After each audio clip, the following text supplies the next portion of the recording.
আসন্ন দিনগুলোতে দেশের গুরুত্বপূর্ণ তথ্য পরিকাঠামো বিশেষ করে ব্যাংক ও আর্থিক খাতে সম্ভাব্য সাইবার হামলার আশঙ্কা রয়েছে বলে সতর্ক করেছে Bangladesh bank.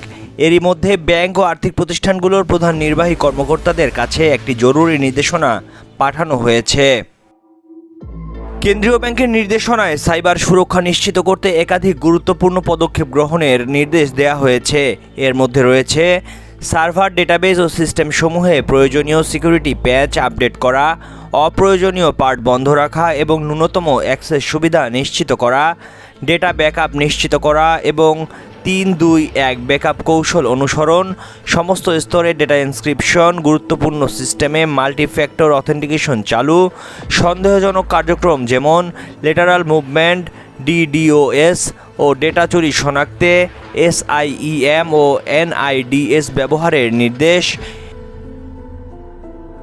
End point detection ও রেসপন্স ও অন্যান্য সিকিউরিটি টুল ব্যবহারের পাশাপাশি থ্রেড সিগনেচার নিয়মিত আপডেট ও সুনির্দিষ্ট ইনসিডেন্ট রেসপন্স প্ল্যান প্রস্তুত রাখতে বলা হয়েছে। এছাড়া সন্দেহজনক লগইন, অজানা ফাইল পরিবর্তন, রিমোট অ্যাক্সেস ও প্রিভিলেজড অ্যাকাউন্টগুলো বিশেষভাবে নজরে রাখতে বলা হয়েছে।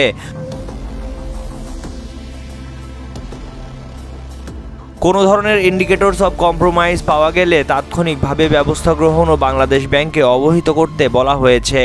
এছাড়া 24/7 ভিত্তিতে সিকিউরিটি অপারেশন সেন্টার মনিটরিং, উচ্চ পর্যায়ের রেজিলিয়েন্স নিশ্চিত করতে load balancer, fallback plan, business continuity plan ও ডিজাস্টার রিকভারি প্ল্যান বাস্তবায়নে নির্দেশনা দেওয়া হয়েছে। বাংলাদেশ ব্যাংক জানায়, এই নির্দেশনা অনুসরণ করলে দেশের ব্যাংক ও আর্থিক খাত সম্ভাব্য সাইবার হুমকি থেকে নিজেদের রক্ষা করতে সক্ষম হবে।